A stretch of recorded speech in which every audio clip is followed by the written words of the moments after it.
What is up, dudes and lady dudes? Welcome back to Just Nuts, guys. It's been a couple days since I've made an actual news video, but we have been getting a couple of sprinkles of cards for Blazing Vortex. This time we're going to look at the new Dragunity card, the new Dragunity Synchro, as well as a new Ancient Warriors card that got revealed. I didn't think like either of them warranted their own video separately, but since they both came out, and I know these are very fan favorite archetypes, I was going to make a video on them just to show you guys what's going on, at least for the people who do have interest in these decks. So without further ado, let's start off with the Dragunity card. We have Dragunity Knight Gormfable, whatever. Whatever. Level 7 Wind Dragon Synchro effect monster. He looks pretty dope. I mean, he looks like the new one. The one that was the jump promo in the OCG. I don't think it was an amazing support card for Dragunities, but I believe this is the bigger version of him. And his stats are 26, 2300. His materials are 1 Dragunity tuner and 1 non-tuner. So, you know, pretty standard there. And both of his effects are hard once per turn. It's 2020. We need that all over the place. First effect reads, when this card is Synchro summoned, you can target 1 Dragunity tuner in your graveyard and equip it to this card. That's not the end of the world, honestly. I believe that's an extender because I believe some of them can summon themselves while they're equipped to something, so that can just allow you to extend and Synchro up into maybe some of the other Synchros they have that are higher level. And he also has a quick effect that says you can send one equipped card you control that is equipped to this card to the graveyard, then target up to 2 cards in your opponent's graveyard and banish them. Targeting is for cost here, so keep that in mind. But I do like that it's any 2 cards. That's a very, very important to note. So like in certain matchups like Eldritch, you can hit not just a Golden Lord, but also one of the Eldlixirs or Golden Lands so that they don't get to rotate those resources as efficiently.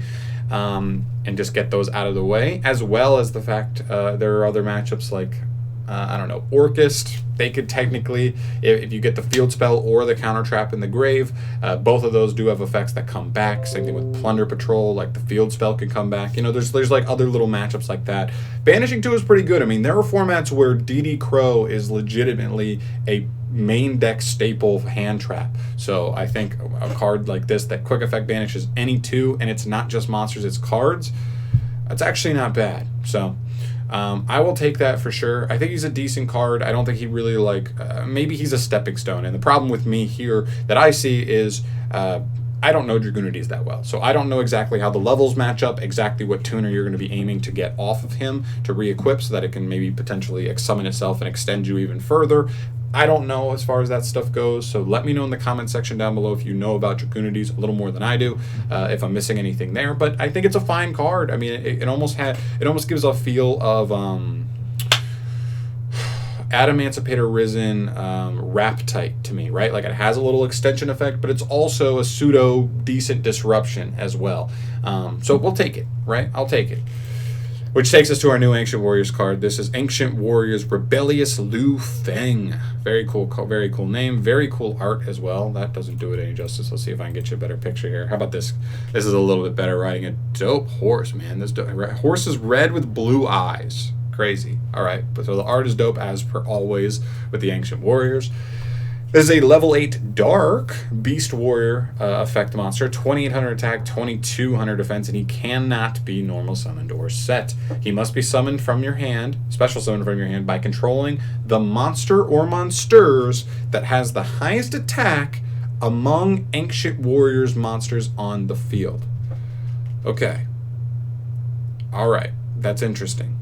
Okay, cool. So all you have to do is have an Ancient Warrior monster on the field, I'm getting from this. So as long as you just have a one on the field, he can just jump out of the hand. That seems like a very good start. I've talked about this before. If you're going to have main deck boss monsters, is why something like the mutant boss monsters in the main deck kind of fall short for me, is their bricks, 100% bricks. If this guy, you draw him, all you have to do is control any Ancient Warrior monster on the field, essentially, or at least the one with the highest attack, which is very easy to do, going first or going second, and you can plop this bad boy on the field. I like that a lot. You can only special summon him once per turn this way. Great, no problems with that. And he has 2 effects as follows. Once per main phase, quick effect. You can destroy the one monster your opponent controls that has the highest attack, and it's your choice if they're tied. and you cannot activate monster effects during the turn you activate this effect, except for Ancient Warrior monster effects. That's totally fine if you're assuming you're playing this in a pure Ancient Warrior build.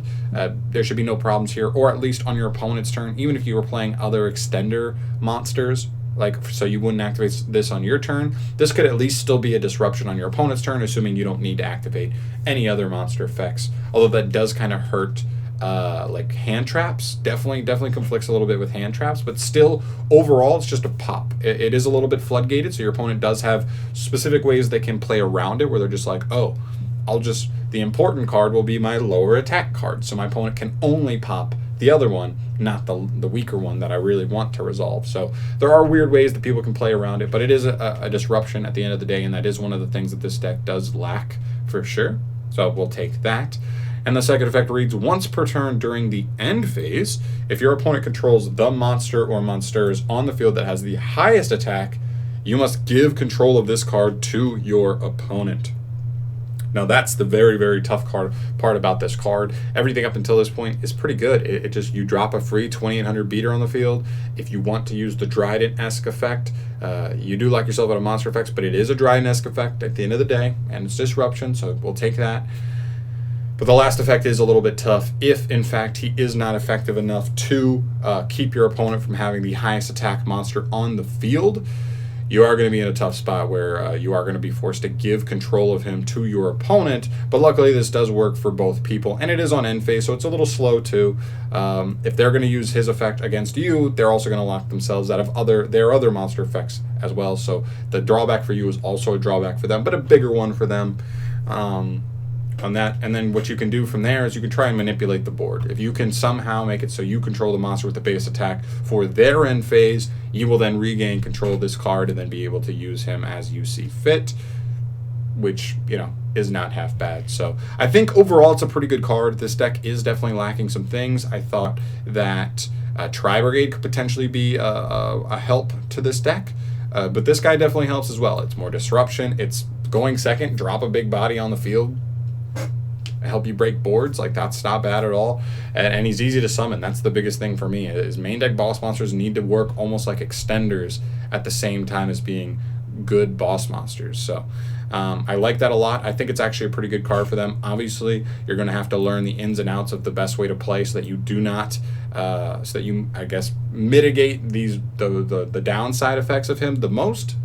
But I think overall he's a pretty good card. And the same thing with our new Dragunity Synchro as well. So that's going to do it for me here, guys. Thank you so much for watching. As always, like I said, let me know in the comment section down below on both of these cards. If you're an Ancient Warrior fan or you're a Dragunity fan, you know these decks a little bit better than me. Let me know what you think about these cards. Do you think they really do buff the deck? Do you think the Dragunity one's a little bit redundant? The other support we got is just better, and he doesn't really have a spot in the deck. I know the extra deck can be kind of tight in those Dragon strategies where you're like just going through a ton of extra deck monsters.